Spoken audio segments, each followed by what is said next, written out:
Hello, I'm Kimberly Davis, and I am the Fiscal Feminist.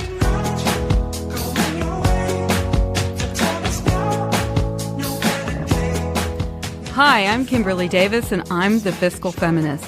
I'm also a managing director and partner in the Bahnsen Group, a wealth management practice in Newport Beach, California, and we also have offices in New York City. Hello, everybody. Welcome to the podcast. Thanks for listening. I'm super excited today because we are on our second installment of the mini-series on real estate topics. I'm here with my wing woman, Jamie Saul Hong, who was with us last time when we spoke to Talia. And Jamie is Vice President Sales at Fidelity National Title, National Commercial Services. And our guest today is Cheryl Osborne. Thank you, Cheryl, for coming today. Really appreciate you taking time out of your very busy life to come and share with us today. Super excited. First of all, Cheryl's like a real boss, okay? I mean that in all sense of the word, boss, okay? So she is a boss. And I love the tagline that I read in some of her materials, girls who build in pencil skirts and pumps. Because not only is she super gorgeous, but she is president of Casco Contractors. So if you would see Cheryl kind of just randomly on the street, that would not be what would immediately pop into your mind about what Cheryl's up to. You might think model. Yeah, you might think model. You might just think, oh my God. Fashion industry. I don't get contractor very often. Yeah. That would not have popped into my head. But anyway, Casco Contractors is a contracting company and a design studio here in Orange County. It grew to be the 5th largest construction tenant improvement company in Orange County and the 9th largest woman-owned business in Orange County. I mean, those are some pretty impressive stats that not many people can really say they've ever accomplished. And so I want to talk today about several different things. I really want to hear about Cheryl's journey because I think you guys are going to say, what? And her company, exactly what it does, and a little bit about the landscape in the construction industry for women and, you know, the obstacles and the benefits and so on and so forth. And then I think the last topic I'd really like to address, because I think it's so relevant and timely, is the current COVID and post-COVID environment in the office space and what we can do to make it better and to make it work. And Cheryl's very, very active in that space. So that's something that we're all thinking about right now. So it's almost like she's doing a completely good benefit to the world to help us get back to work in some way safely. So I'm going to give a few stats about the company, and then I'm going to launch into it. Just let me know if I say anything wrong. You have 70 employees. Yes. $70 million in revenue pre-COVID. That's pretty impressive. 350 projects per year, give or take, and hundreds of clients. So I can say hand to heart, that sounds like a pretty awesome and successful business that you've built. Thanks. So let's talk about your journey, because there's something about a kitchen table involved in this, and I want to hear the story because it sounds super interesting. It's a baby, a laptop, and a kitchen table. Yeah, that's how I started my company. I think. Thanks again for having me. I really am so excited Absolutely, to be here. my pleasure. So I never thought I wanted to run a business. I never went to business school. I never had any aspiration to be a business owner. And I just got into the construction industry, I always say, because I was supposed to be a boy. I was born before ultrasound, so they thought I was a boy, and I wasn't. But my father kind of opened up a very genderless activities for us throughout my life. So I never felt like there was anything I could not do. So I would really like to thank my parents for that, because they were lovely about that. That's great. So I got into the construction industry. I got a degree in construction management. I was one of 350 people, but the only female. There's a lot of options, but, you know, didn't really capitalize on those. So when you were making choices, why did you choose to go into the construction industry? So interestingly enough, I thought I wanted to be an interior designer, and that was an easy point of entry. And so I went to design school for 4 years, and in my senior year, I just was miserable, and I just couldn't figure out why. And I was crying at the school bar. I love to tell that story. And I was like, I just want to build things. Like, people are designing things that can't be built, and I just want to build them. And this random guy walked by me, and he said, you should come down to construction management. We're down at the bottom of campus, and we build stuff. And I was like, Okay, he could have been an angel. He could have been a real person. I'm not sure. I never saw him again. That is unbelievable. Yeah. So I checked into it, and it just checked all of my boxes, the curriculum and the energy of everything. And so I ended up adding 2.5 more years onto my college education. My parents actually weren't upset about it. I was a little nervous. I was going to a state school, and my sister was at a private school. So they're like, keep going, you're fine. And I got a degree in construction management, and it was a fabulous program, the Cal State Long Beach. And it's a really great program. So learned a lot, and then just started getting jobs in the construction industry. My first job was building the Federal Reserve Bank of Cleveland, which is really interesting. It was like a $100 million job. I actually got to witness what $1 billion looks like. I'd never seen that before. Oh my God, that's awesome. We built an automated system to move the money in and out because people used to steal it. So they said, okay, we're going to use robots to move the money instead. So it was a really fascinating project. And that had to be a pretty large building. It was huge. It was in downtown. It was $100 million in construction, but the building has been around since, I want to say 1920. Yeah. So. I was just in New Orleans because my youngest daughter just started law school down there, so I had to go to help her do stuff. And I stayed in this hotel, and the first room I had, which I changed, overlooked the Federal Reserve building there, and it was massive. Plus, there's so much security and underground tunnels that the trucks were going into. It's really, that's the fun part about construction is you get to see inside of every business. Like walking into your office, I'm like looking at everything. I'm touching your walls. I'm doing all these, It's because we really get to understand how people work. I mean, that must have been very fun. I would have loved to have seen $1 billion. Yeah, it was really cool. I don't know what that says about me, but I would really love to see $1 billion. Yeah, absolutely. Yeah. So then this man started stalking me. He was a really nice man. He had 4 daughters, and he owned a construction company. And he said, Cheryl, I don't have any women in management in my construction company, and I want to show my daughters that women can be in construction. Wow. So Excellent. he literally stalked me and would not say no. And so he said, name your price. And I was young and kind of dumb. And I think I underbid myself a little bit. But, so I ended up going to work for him. He just kind of gave me carte blanche. So I started running, projects, my own projects right away. And I worked for him for 3 years. And it was fabulous. And then we moved back to California. So where were you at that time? In Cleveland. You were in Cleveland. Okay. I'm originally from Pittsburgh. So. It was a fun time. It was, 4 years in Cleveland.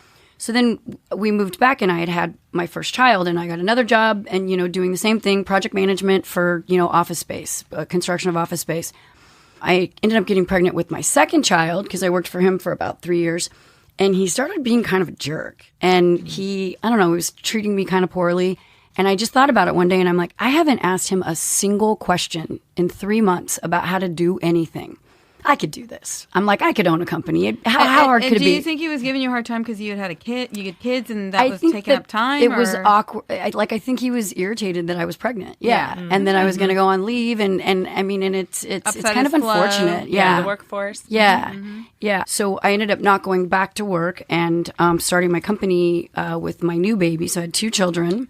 And I used to carry her around in a baby Bjorn. So people used to come pick up plans, and I would turn, and there's this baby, but people because I deal with mostly men, or especially back then. That was 20 years ago. Yeah. And so men were surprisingly accepting of that. And it was kind of neat, So I worked a lot, and I had no intention of growing or anything. And then 9/11 hit. And 9/11 was very interesting for commercial real estate because it made everything stop because nobody wanted to move their offices. They didn't want to, if they were planning on leasing space, they just kind of stopped. Right. So that was a tough first year. But after that, my business just kept doubling and tripling every year. I didn't plan on that. So, were you promoting it, or was it referral business? Was the quality of your work really good, obviously, and people were referring you? But how did you get that to happen? I think it was performance marketing, and I kind of changed. So in 2000 and 2001, construction was, I call it the dirty jeans mentality. There were it was pretty much all men in the industry. They weren't from a service perspective. They were, I'll get it done. You can't tell me when to finish and all these things. And so as I was working through that, I noticed that. I picked up on that. And so I really made it a huge service-based, client-based, business. And I started doing things like, because mostly people are nervous that you're not going to make their dates, especially for REITs because they report to Wall Street. And if they don't collect rent, then, their stock goes down. Right. So my very first client, he said, how do I know that you're going to, succeed? And I said, well, if I don't, I'll pay your tenants rent. And that was kind of a revolutionary idea. And he goes, are you kidding? And I go, no, if I don't make my date, I will pay the rent. Never happened. But that gave them the assurance that was their most important, pain point, was making sure that the tenant occupied on time. So wow, I love that. I mean, you put your money where your mouth was, and you weren't fearful. I mean, you believed in yourself. Well, yeah, it kind of flew out of my mouth before I had a chance to think about it, but it ended up, being the right thing to say. But you had already processed it because you knew, and so for listeners out there, sometimes you just got to have some serious self-belief going down, and you definitely displayed that. So wow, yeah. So it was great. It was great, and they were a great client. And then I just started getting more clients, and yeah, I think it was just performance marketing. And then I saw, I think it's all about also looking for what people are complaining about, the pain point thing. People were complaining about the fact that they couldn't get construction drawings or CDs. Like, you have to do a whole set of drawings and put it through the city, for smaller projects. And so I went, I know a lot of people that I went to design school with, and they were all having babies at the time. So I said, let's capitalize on the stay-at-home mom workforce. And I started saying, I can do all of your architecture and your construction. So that's called design build. And nobody was doing that either. So I ended up hiring people as consultants. This is what they did for a living, but they were all at home. It was really successful. So that's how I got in with the Irvine Company. And this was in 2000? It was in 2002. So I opened the construction company in 2000, and then I added the design arm of it. Yeah. And in 2002. And the stay-at-home moms were receptive to this, right? They loved because they wanted to work. Right. They got to work at home on their computers. It was all done on CAD. Early gig economy. But that still applies now. If companies could give women those kind of opportunities, they still have a hand in the workforce, and they're still able to bond with their children and do whatever. And I don't think we've come very far. I mean, you were ahead of the game way back when, and are you still doing that now? I have a huge family policy because I think I am a woman, that owns a construction company. So if people want to work from home, they can, as long as it works out. I don't necessarily target women anymore because at the time it was because I was leveraging not being able to pay them full time, but then they wanted to work. And honestly, I say women at home that are on maternity leave, they are so productive. They were amazing. Yeah, yeah.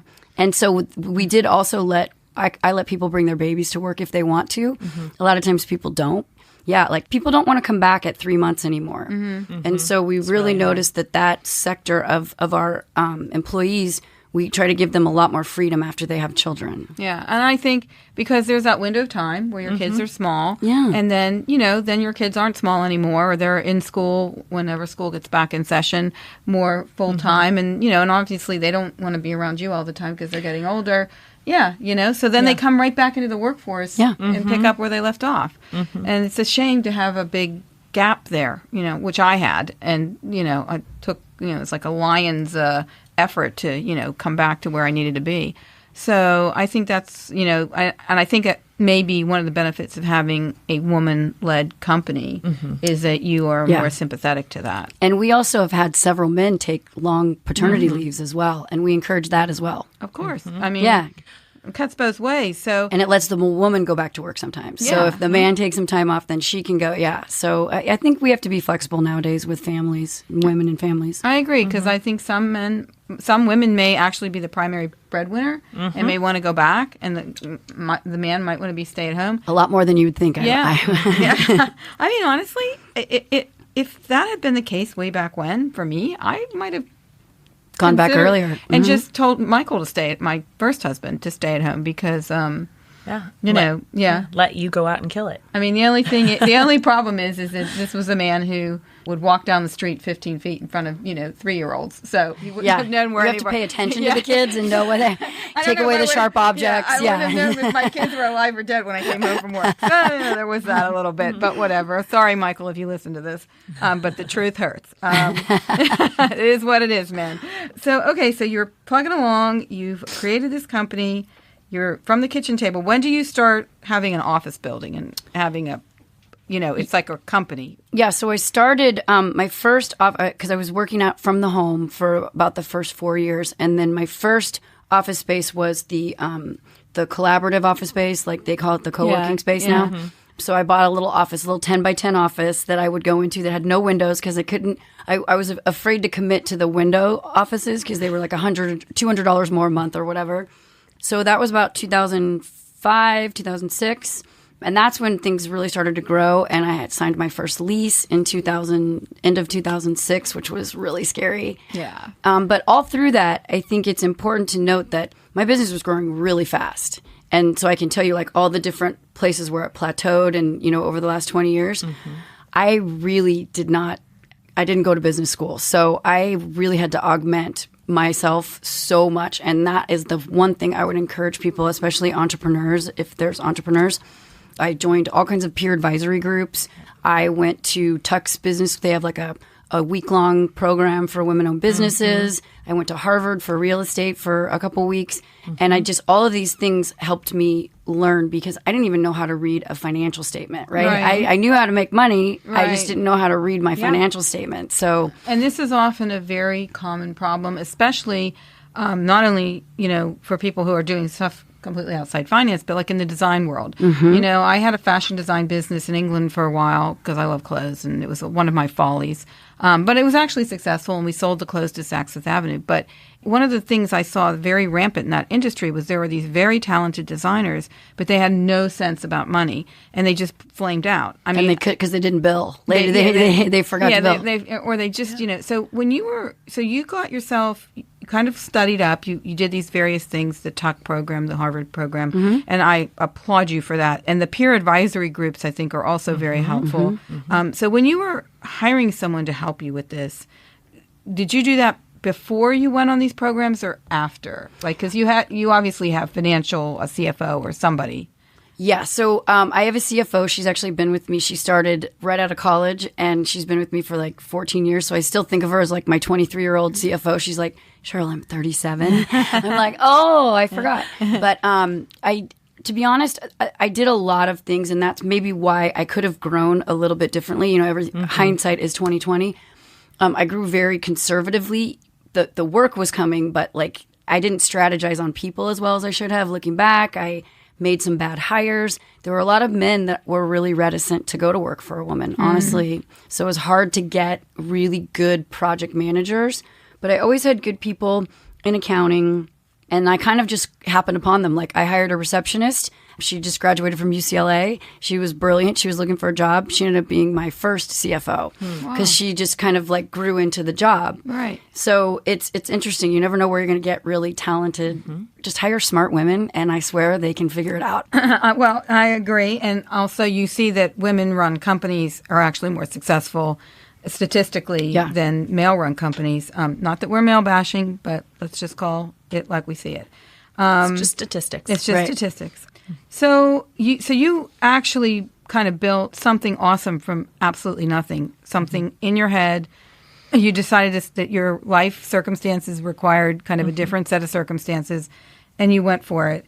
In an industry that is not really friendly to women, per se, because it's always been a male-dominated thing. So you were saying that you were having a problem with project managers, because I kind of want to get into the landscape of the construction business. What would be the obstacles for women and what would be the benefits for women? Because, when I was looking at your slide deck, I mean, it's interesting that the stats that you have here on women in the business. So just while I'm getting to those stats, what do you think are the major obstacles and benefits for a woman who would consider going into the construction business? And how did you get the project managers to come eventually and work for you? First of all, I'm seeing more women in construction now than ever. The statistic is still really low, I was at a job meeting a couple weeks ago, and the architect was a woman, the contractor was a woman, the construction manager was a woman, and the tenant was a woman. And I was like, wow, this is so great. Because awesome. that wouldn't have happened before. But construction is a phenomenal place for women to go into. First of all, as I said, it was me and 349 other men that were graduating. I had 7 job offers. One of them, this was in 1993. Mm-hmm. It was $60,000 and a truck. It was like crazy because they were trying to get women. Yeah. So companies are actively looking for women. I think back then it was because they just had some social pressure. I think now it's because they've realized that women are very good at it. Mm-hmm. We're much more, again, this is not male bashing, but we're much more detail oriented. Mm-hmm. I think that when you build spaces, there's so many different players. You've got your landlord, you've got your architect, you've got your contractor, you've got your tenant, and then sometimes ancillary construction managers. So women are very good at making sure that everybody is, communicating well and understanding.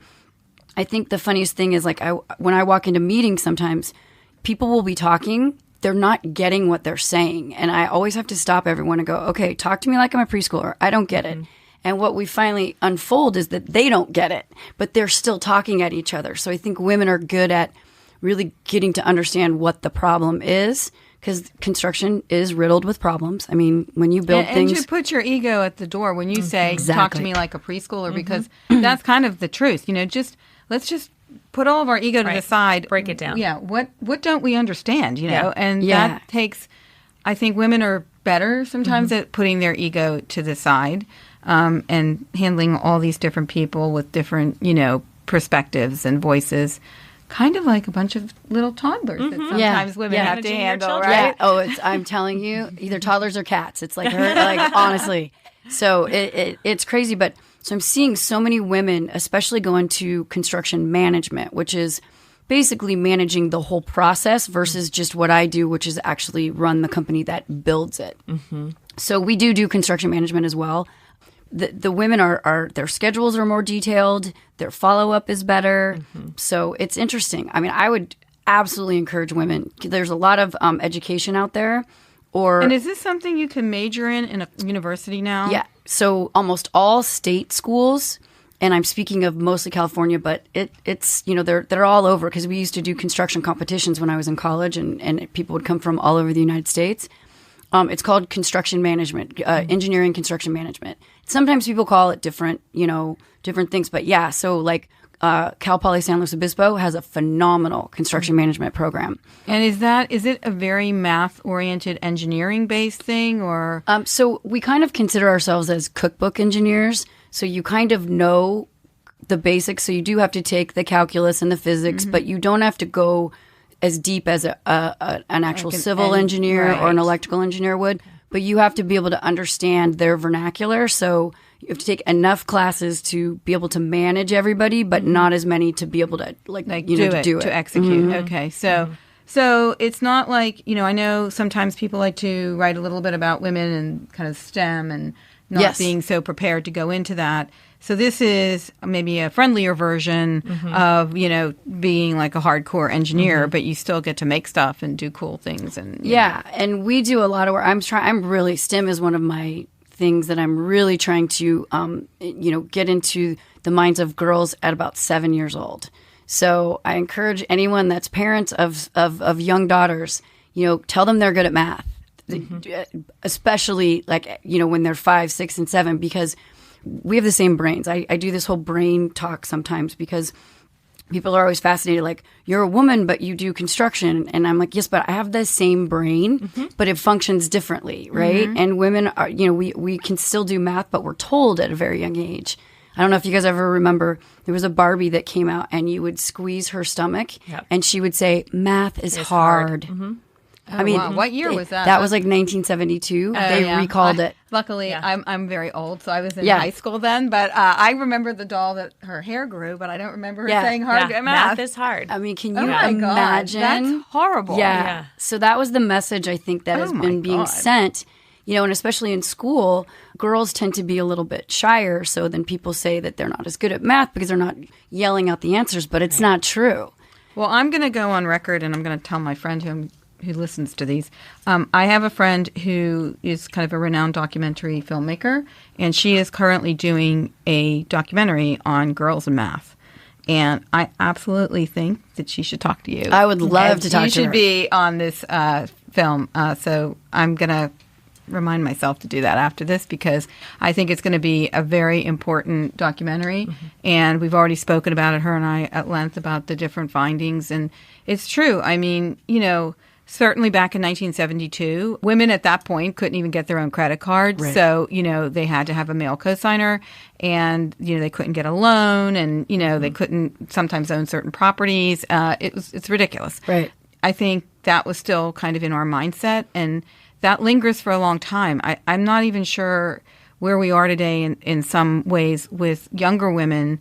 I think we were making a lot of progress, and we're still making progress, but somehow there was a little bit of a shift along the way that I think we might have taken a little bit of a step back in our progress. So I think these kinds of stories and encouraging girls to study math, engineering, construction, and when I'm looking at your stats, or the stats that you provided me with, it says women make up only 1% of on-site workforce. So that means actually out there hammering nails. Usually they're tapers or they're in demo or something. I am desperately searching for a female superintendent. I don't have one, and that bums me out, because those are the women, or those are the people that actually run the job in the field. They're basically the boss on site. If there's any female superintendents out there, please. Yeah, contact Cheryl. And then you say 10% of the construction industry are women, and that's a clerical management sales service. So they're in the mix. Yeah. So that kind of covers business owners all the way through to accounting, project management, stuff like that. But it's still only 10%. Yeah, and then the final thing is 13% of construction firms nationwide are owned by women. So there's a lot of room there for women to kind of enter that space and become, real players in that space. And certain federal agencies and municipal state agencies, they actually have a set aside for women-owned businesses. It's called the WEBE program. Some people do it. Some people, some agencies do it. Some agencies don't.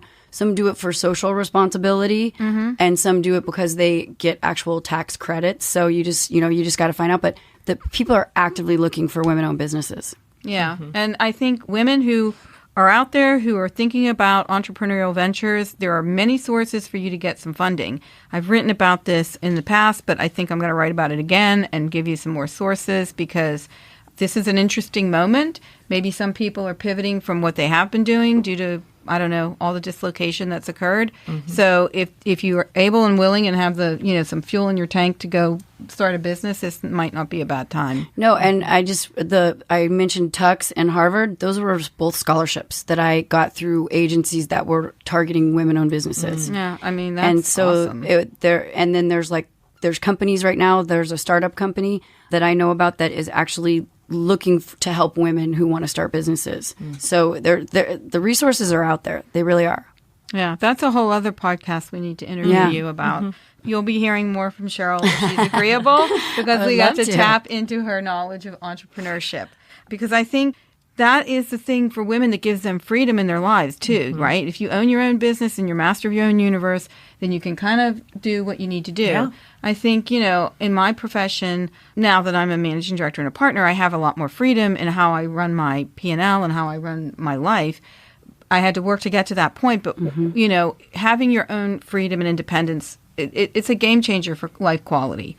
I don't know how it functions in what you're doing, but you have some autonomy. I have a lot of autonomy in my job. Absolutely. I mean, I'm 100% commission, so I work as hard as I want to work. Yeah, and starve if I want to starve. And so, I mean, and this work from home, which we're going to talk about in a second, was not a huge transition for me. I have a 4-year-old and 5-year-old, 2 daughters. Yeah. And it wasn't hard for us to go totally remote because I work so much from home anyway. But thankfully, we have a nanny who is able to basically run our house while my husband and I are both working. You need help. I mean, you can't do everything. No. Yeah. And actually, I think it benefits the kids, because nobody wants a stressed mom, around. So when you can have that ability to be present when you're done working and not be distracted, it's better for everybody. And I also think kids we had nannies because all my kids were kind of around the same age. And, I was living in central London. So getting like one girl to tennis after school and the other one to ballet was always like two different, it's always traffic. So I had to get nannies to help me a little bit. But I think it's also good for kids to mix it up a little bit. They get another perspective, and usually nannies are younger, so they're they're more hip and playful, and they're not always like, Have a little more energy at the end of the day. So I think, children will be just fine. I do too. With some, just got to love them. If you love them, it'll all work out. Exactly. Ours is like part of our family. She's been with us since the oldest one was 2 months old. Yeah. And I was going back to work when she was 2 months old. But that's the best thing, is having that longevity. Yeah. But one of the things I want to touch upon before we go a little bit more into the construction company and what you're doing and all that is you do have daughters, you mentioned. Yes. And so you're a role model to them. How do they respond to what you've done? So it's interesting because they really, as they were growing up, they really didn't understand what I did, and they just knew mommy went to work, and they for a long time they really thought my husband at the time was involved in the business, so they kind of didn't know that I was doing it all on my own. It was a shock to them as they got older and could understand, like more high school years, like, oh, it's just you, Mom. Like we just assumed that, that this was a family business. So they've been fabulous. They both are very, very strong in wanting to be a participating capitalist. They want to work. My oldest daughter actually works for me right now. And I can't tell you how thrilled I am when people will call me at the end of the day and say, your daughter is so amazing. She's working so hard. Great. And I'm like, oh, that makes me happy. So I think they saw that there's a passion to your work that you need to have, because I love what I do. So I think that was an important thing to show them. My youngest daughter is going to Indiana at the Kelley School of Business, and she's a business entrepreneur major, which I was like, oh, she picked that all on her own, and I thought that was interesting. And we were having a conversation the other day, and she's like, I'm an unconventional woman on an unconventional path, and I'm really interested in passive income. And I was like, okay. Must have said something along the way. I don't know, right? Good for her. Can she mentor my 4 and 5 year old? I like passive income. Tell her to give me a call. Right? We can chat. I'll help her with that. So I think it's important to show that a female strong role model, strong, financial, being capable of things. And then the other thing I think that really surprised them is when they started coming to my speaking engagements. They were like looking around going, Mommy's going to speak here? Like they were so nervous for me. And I was like, no, I do this a lot. You're just, I never brought you before. So that's really, I think, important to engage the kids in some of the outside stuff that you're doing if you are, contributing in a different way. Yeah. Charities or speaking engagements or whatever. Well, I think that makes sense too, because then they realize why you're not with them 100%, that you are doing meaningful things. That you're not, just getting your nails done. Right. Yeah. You are choosing to ignore them. Yeah. Right. You're out changing the world, and they can be part of it. Yeah. Yeah. And it's okay for for you to be doing that as well as being their mom. Yeah. You have, you've given yourself permission to do that. It means and it makes you a better mom because you're more engaged with the world. And I think that's how younger women, that's just role models, really. Yep. So I think it's awesome that your daughters are following in your footsteps. There's clearly an entrepreneur. I think they're going to pass me really quickly. I mean, they're racing ahead of me. So I'm very proud of them. Yeah. Yeah, I think that's wonderful. So let's go to the stuff, I guess we can go to the next topic. So you've been doing your business. Everything was kind of moving along quite well. Everything was going phenomenally until March 17th. Right. I just want to say. We hit the brick wall. Yes. And so then, it was March 17th, and all of a sudden, people are getting sick, and markets are crashing, and offices are closing. So what was your initial reaction? What did you think on that day? Were you fearful? Were you like, what was it that was going through your mind? So the first thing that went through my mind was protection of my employees. And that's one of the things that I am actually proud of is how I managed the company through COVID, because the first thing I did was have a all hands on deck conference call with everyone in the company, because my first reaction was very internal, very protective, mother nurturing, right? And so I told everyone, like, I'm going to take care of them. You don't have to worry. We're going to figure this out. Yep. And I've got this. We're going to pivot. We're going to look to see who's building. And I still get employees telling me, like, thank you for that, because everybody, managing fear has become what I do as a CEO. I am CEO, but it means something different now. It's Chief Enthusiasm Officer. I got to keep everybody like up. Yes, positive, because people, are down. But so, okay, let's get the company straight. And we did shut down for about a week. And then we realized that we were essential. And so that was a really interesting, how are we going to transcend into a very different way of working? And because we did open up 100% and had everybody that was in the office work from home. So if you would have asked me a year ago if that was possible, I would have said absolutely not. There's no, people can work from home a little bit, but it's impossible to do what we do from home. And I have completely rethought that. So we moved everyone home. We had the technology. That was the one thing. We were lucky. But we had a couple hiccups, right? Some people's home offices are better than others. Some people are comfortable. Some people have, kids. Right. I used to get mad when I would hear dog barking on a Zoom call. And now, like, people, they're eating. They've got their kids. They've got their pets, so it's very different. So immediately I started thinking, and I don't know why. Sometimes things just randomly pop in my head. But I'm like, how are people going to get back to work? Because after a couple of weeks, you saw it getting worse. Yeah. I started studying how we could get back to work. I actually was a little ahead of the curve. I thought it would happen a lot faster.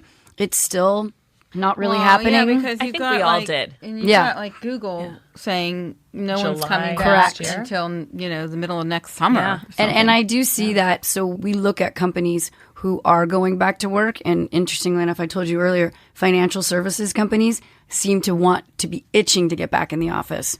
But attorneys and accountants, no. And technology, no. So what I think is going to happen, though, is especially because companies that have lots of millennials, they're going to see that the millennials are dying to get back to work. So the office space is going to be different. We're already changing people's office space to accommodate for their new normal. And so, and it's very specific to each different company. So some people need more space, interestingly enough, and some people want a lot less space. Yes. Okay. Because of the remote working. Correct. Right. So, or they're introducing office sharing where they never would do that before, but somebody has their office on Mondays, Wednesdays, and Fridays, and somebody else goes in the same office on Tuesdays and Thursdays. So they're cutting their space down. But, we're seeing that a lot of people don't have conference rooms large enough to accommodate the groups that they did before if they do practice social distancing. So we're seeing that a lot of people are asking for larger meeting rooms or taking advantage of companies who, that have those that are shared. Because are companies saying to you, like, they would be worried if they did do a lot of expansion to accommodate all this social distancing and then a vaccine comes out and then they've got all this extra space that they don't need. I think that's why there's a state of inertia right now, because some companies know if they want to grow or shrink, but some companies don't. So a lot of people are subleasing. They're doing temporary leases. So most of the work that I do, almost all of it, is based on someone signing a lease. So usually, there's a landlord, or if someone buys a building, the work is for that. So I'm seeing what's happening with leases. They're slowing down in certain categories, and things are blowing up in other categories. So what are those categories that they're blowing up? Things like there's a company that is similar to Tesla, and they're doing research on battery-operated trucks, and they're just blowing up. We've got medical device companies that are moving into spaces, and then they're moving into bigger spaces and bigger spaces, and because medical device, that the need for your deep vein thrombosis blood clot doesn't go away. Right, right. And we're also seeing companies that manufacture things or do marketing. So we're watching a particular company that markets for doctors' offices is blowing up. The medical industry, obviously, the ancillary facilities, they call them, I can't think of the name right now, but the hospitals are building these like specific off-site. Like satellite kind of offices of some sort. Yeah, so like for hip replacements, for example, where you used to go into the hospital, now you would go to this offsite. So those are blowing up, specifically targeted to certain types of like orthopedics or something like that. Right. The hotel industry kind of, that was a little bit, that was tough. But a lot of people took this time that they were shut down to actually do capital improvements. The people that obviously were solvent. So if they had money and they thought, hey, I was going to do this anyway next year, maybe I'll spend the money this year instead. because something did come out this year where you're supposed to depreciate your tenant improvement costs, and this year you can actually expense them. So, oh wow, okay. Yeah. So this is new, and so people need to be taking advantage of that. That's it was awesome. a change in the law. Yeah. Okay, so that's a good thing. So if you could just run through, because you have some interesting stuff in this slide deck about how we can have healthy buildings, and I'm also curious to know again, because in order to do this, people need to have money to do it. But how much some of this stuff costs. I think the most important thing that people need to understand right now is the employee is really driving the safety of their work environment. Something that maybe people that were recruiting weren't thinking about before, but a safe work environment is really important. And I think that if you want to attract great talent, you're going to have to do something. So what we're doing is we're kind of listening to what people say, because again, it's all about risk tolerance, and everyone's is different. And what I'm noticing is some millennials have a lot of a lower risk tolerance than I anticipated for going back to work.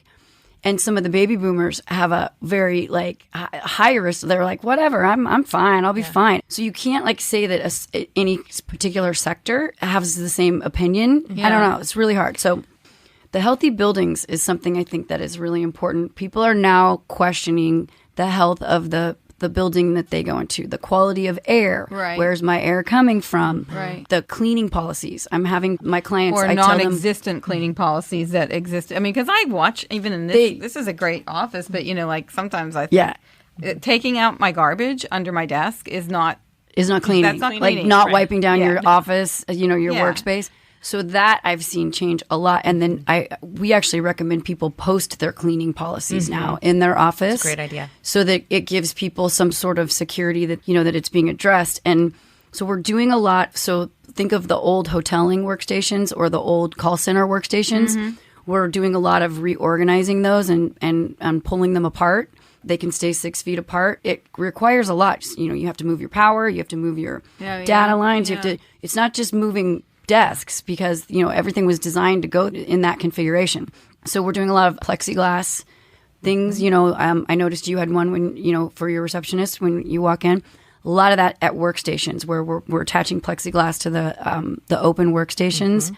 We've done a tremendous amount of research on UV lighting as a sanitizing thing. And yeah, that's very interesting, because I think we don't really think about that, but that's a cool thing that you can do to get things clean. Yeah, because think about this. Elevators are generally not cleaned very often. That's a whole other thing now. People are rethinking how they sanitize elevators, because, there were so many people going in and touching everything. And nobody even thought about it, right?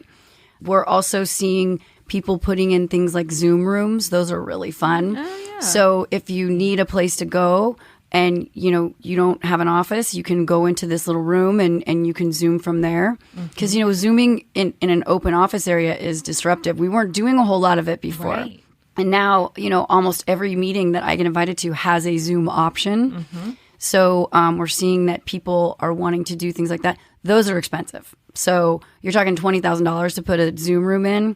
That's not something that everybody's going to rush out and do. But sometimes maybe people will designate just one office to be the office that you go into if you want to have a private Zoom chat, if you're an open office worker. And so, because I think, although these may seem like in the moment responses to COVID, I think these things that from here on out, people are going to wonder, is this ever going to happen again? So we need to be prepared if there's any other sort of pandemic that comes down the path. Maybe they're thinking that. I'm kind of thinking that. I'd be thinking that. So maybe these suggestions of what you have, all the cleaning and the kind of no-touch faucets and all the things that I was reading in here, which are super interesting. They will become permanent. And so I think even if people don't do them immediately, if and when Google has people go back to work, they're going to have to change everything up. And we used our office as kind of an experiment, and that was the first thing we did. We put in no-touch faucets. We put in all of our trash cans are no-touch. We have automatic door openers. But that, not everyone can do that. But, because it was expensive. It's a lot more expensive than people think. Especially we get a lot of landlords asking us to put in automatic restroom doors. and you're talking like $15,000 a piece.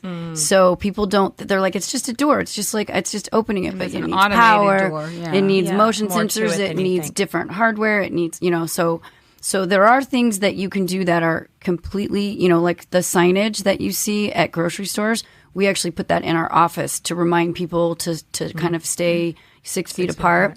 We've gone through and we've done for clients and for ourselves, analyzed conference rooms and meeting areas and break rooms, any collaborative areas, and figured out how many people can safely be in there. And so we label that. So like, for example, a conference room that used to have 20 chairs, you can only fit maybe 12 people in there. So we take out 8 chairs because so you're like, you can't say you have 20 chairs but we only allow 12 people. It's not going to happen. So doing some of that proactive stuff that doesn't cost anything is great too. Some of the reorganization stuff, I build a lot of co-working space for a client. And we used to have these big areas where people would sit on couches and they have their laptops. And, that was why they wanted to buy space in the co-working space. We're going in now and we're turning all those big, areas into single offices because that's what people are asking for. So kind of like the WeWork. That's exactly. Drink your coffee. Drink your coffee coffee on the couch. That's gone. That's gone. Yeah. So you had the 3 things: reorganize, retrofit, re-energize. Do you do just consulting on reorganizing? So you're not going to go in and do anything, rebuild anything, but you can help them reorganize what they have. We can help them just do simple things like moving workstations or just moving chairs, like I mentioned about the conference rooms. And the signage that you put down, the touchless faucets, those are the reorganize. The retrofitting tends to get a little bit more complicated. So that's when you actually have to spend money because people don't realize that everything in your office, if you really understood how many trades need to come in so that you can get on your computer and turn it on, you have an electrician. Yeah. You have an HVAC guy. There's a flooring guy. There's so many different components to what happens. We don't think about that. Well, I can't tell you how many times when I tell people I build office space and they're like, "Oh yeah, you just put carpet in or something." I'm like, "No, you don't understand. You go onto one of my job sites and there is no drywall. There's no ceiling. It's completely gutted to the studs. We are completely rebuilding this, but you walk into your office and you sit down and you turn on your computer and you don't realize. Yeah, because with all the technology today, I mean, you've got to have a ton of wiring and oh my gosh, I mean, and forethought too. So that's what I always my tagline is, we don't cure cancer, but we can build a facility that will help you cure cancer. Right. So we have to make sure that we keep the user in mind. So who's going to sit down and who's going to use this space and how's it going to work for them? So we're doing a lot of that with now COVID because they're asking for different things. Now, you had said, never assume what a baby boomer would want to get back to work or a millennial. So how are you finding out what these employees want, what the end user is going to want to bring them back in? So we developed a survey and we send it out to all the employees. And so when I consult with clients, we give them the survey, they send it out to their employees. And we were shocked at the results. So we send out a survey about every month. And sometimes it's a 5-question survey. How safe do you feel right now? Are you leaning towards coming back to the office? And we did one in the beginning that was pretty lengthy. And it basically said, how is your home office? How are you doing working from home? What can the company be providing? Because it's called a resumercial. We did a survey. We had everyone take pictures of their home office, and we did a survey of people had random things like, my chair is really uncomfortable. Right, and I thought, you know what? I can send you a chair. I mean, I don't want you to be working in a really uncomfortable space, but some people are like, I don't want that ugly chair in my house, so you just don't know. But we sent out a survey, and one of the questions was, how likely do you think that you could do your job 100% from home, 50% from home, 20% from home, or not at all? And we were surprised that I don't think we're going to be able to go back to work any less than 80%. So if people have to come back to the office, I don't think I'm going to be able to mandate any more than you get 1 day a week at least for people that would never get a day to work at home. That wasn't part of their package. Yeah, their lexicon now it is. And it's not even that it's going to be a law. It's going to be a social, a social need for people. And so then you're not going to recruit good talent unless you do let them work from home at least a little bit. But the survey came back that, People in accounting, they 100% can do their job from home. Did they want to do it 100% from home? Yeah, because you look at the people that are introverts and that have a job that's highly dependent on just them, right? So the accountants, they're doing their numbers and they're processing invoices, and they don't necessarily need a whole lot of people around them. So those are the people that are like, nope, we're 100% home. But project management, on bid day, there's 4 people in a room with a set of drawings, and there's emails coming in and printer stuff and all that. That needs to really happen, collaboratively. But that's not what they do every day. So as a CEO in a company, you're running a company, and I get some people can do their job 100% from home, but I do wonder how that affects, the team morale and training, and just not only that, but just like your commitment. When you're away and you don't come back in every now and then or at all, you're attenuated to what you're doing, to the group mentality, or to what you. Part of working is enjoying the people that you work with and having some sort of developing culture and so on. So how does it? Yeah, and that's a good word. How does it affect the culture? It's hugely affects the culture. Yeah, I mean, we're trying to do everything we can. Zoom. We're having a Zoom costume contest for Halloween. But it's not the same. It's not the same. I mean, we used to have Thanksgiving potlucks and all these kinds of things. So culturally, I started doing a lot of videos. And I was surprised at how much people remotely liked watching me reassure them that everything's okay. And it wasn't on a Zoom call. It was like a video that was produced. I did about 5 of those, got a lot of great response on that. We try to get everyone involved. We did a scavenger hunt. A lot of companies are doing things like we had a scavenger hunt that it was a lot of work to produce, but it got people connecting with each other because we put them on teams. So we put people that maybe didn't usually talk with each other on teams. That was really great.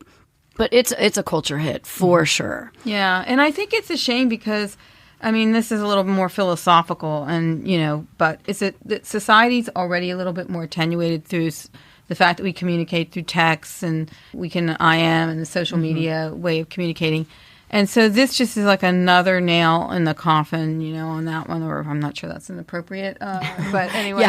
No death jokes around COVID, right? It's just another thing taking... That exacerbates the issue that was the there. kind of people bonding together in person and actually having real conversations. Yeah. And so I like to work from home a few days a week, mainly because I'm writing my book, and it's just easier for me to write the book from there. But it's like when you go on vacation, right? If you don't come in for a week or two, you kind of feel a little bit attenuated, right? Yeah, out of touch. You're like, what? Yeah. Well, right. The Bonson Group. So I think it's not, I'm certainly not telling anybody what to do, because I think we all have to do this in a way that makes us comfortable and doesn't cause anxiety. And we haven't even scratched the surface on the lawsuits of people being forced to go back to work. So that is, I'm not a lawyer, so I don't know. But God forbid somebody gets sick, and even if they signed a waiver, who knows how somehow trace it back to the office, or it's So so how do you think this is all going to play out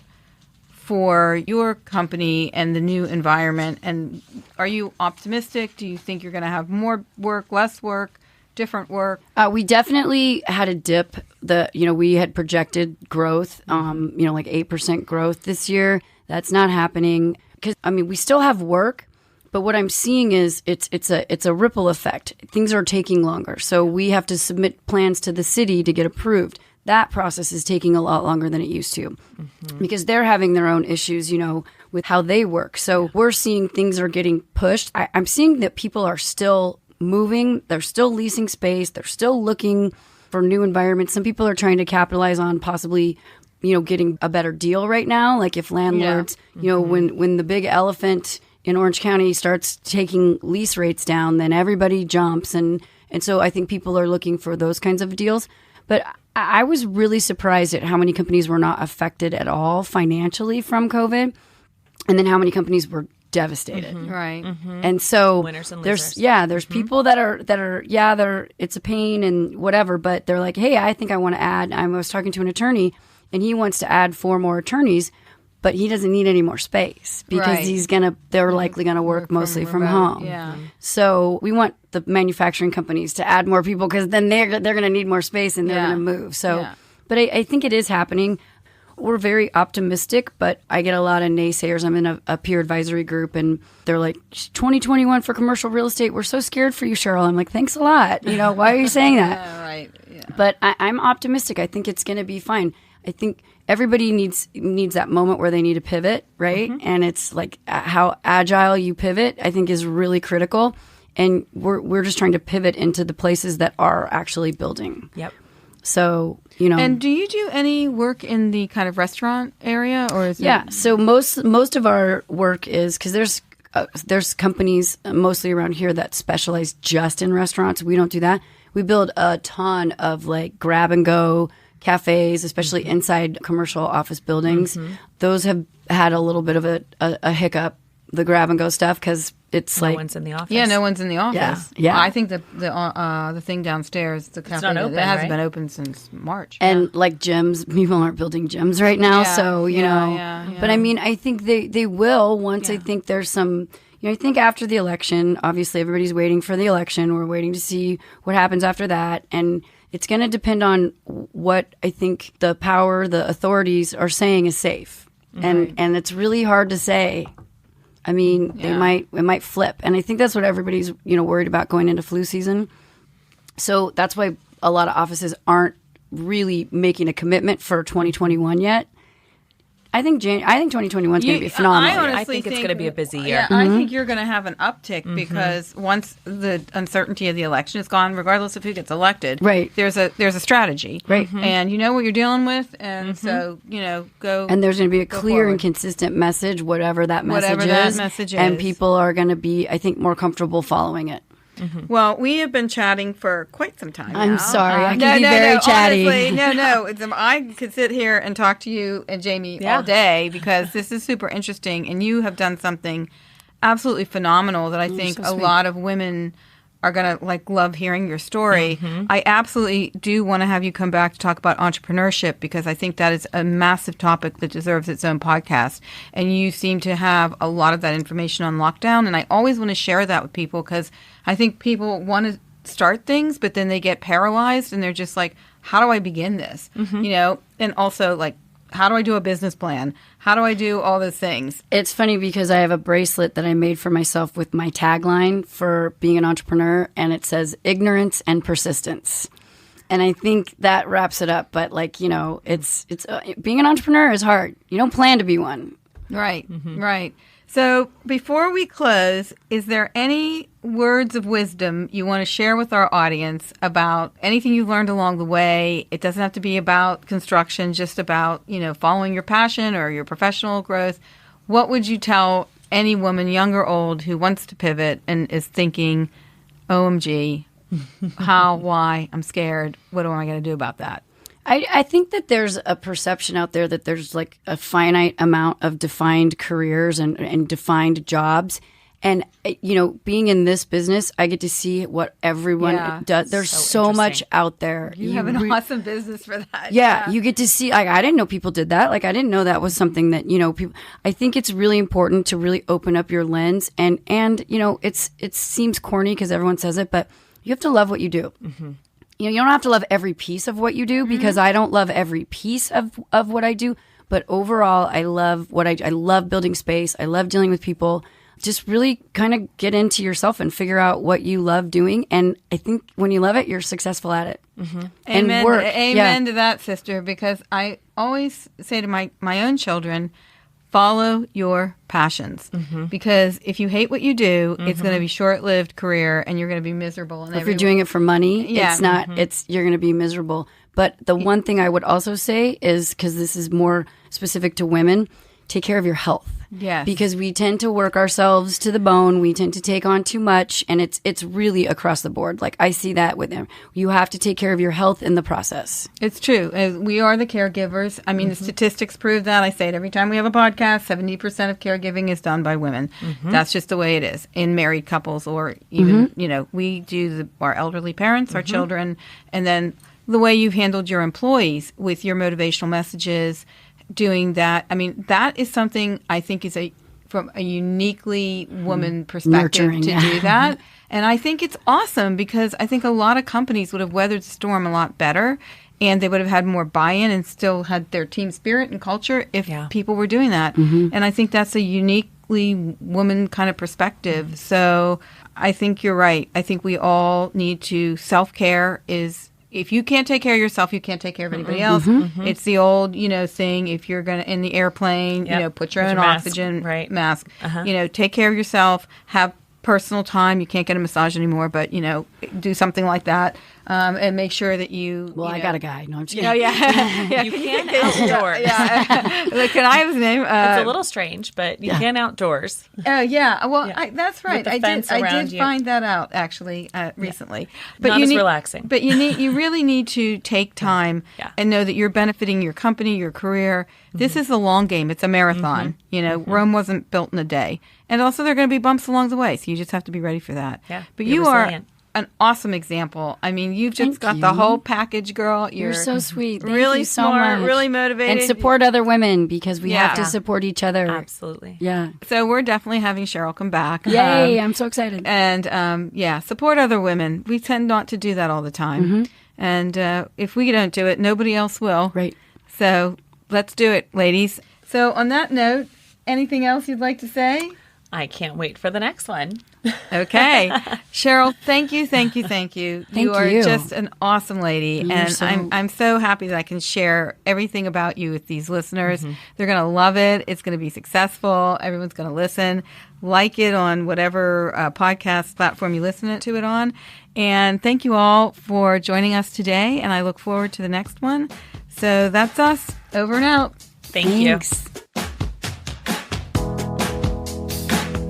The Bahnsen Group is registered with Hightower Securities, LLC, member FINRA and SIPC, and with Hightower Advisors, LLC, a registered investment advisor with the SEC. Securities are offered through Hightower Securities, LLC. Advisory services are offered through Hightower Advisors, LLC. This is not an offer to buy or sell securities. No investment process is free of risk, and there is no guarantee that the investment process or the investment opportunities referenced herein will be profitable. Past performance is not indicative of current or future performance and is not a guarantee. The investment opportunities referenced herein may not be suitable for all investors. All data and information referenced herein are from sources believed to be reliable. Any opinions, news, research, analysis, prices, or other information contained in this research is provided as general market commentary. It does not constitute investment advice. The team and Hightower shall not in any way be liable for claims and make no expressed or implied representations or warranties as to the accuracy or completeness of the data and other information, or for statements or errors contained in or omissions from the obtained data and information referenced herein. The data and information are provided as of the date referenced. Such data and information are subject to change without notice. This podcast was created for informational purposes only. The opinions expressed are solely those of the team and do not represent those of Hightower Advisors, LLC, or any of its affiliates. Hightower Advisors do not provide tax or legal advice. This material was not intended or written to be used or presented to any entity as tax advice or tax information. Tax laws vary based on the client's individual circumstances and can change at any time without notice. Clients are urged to consult their tax or legal advisor before establishing a retirement plan.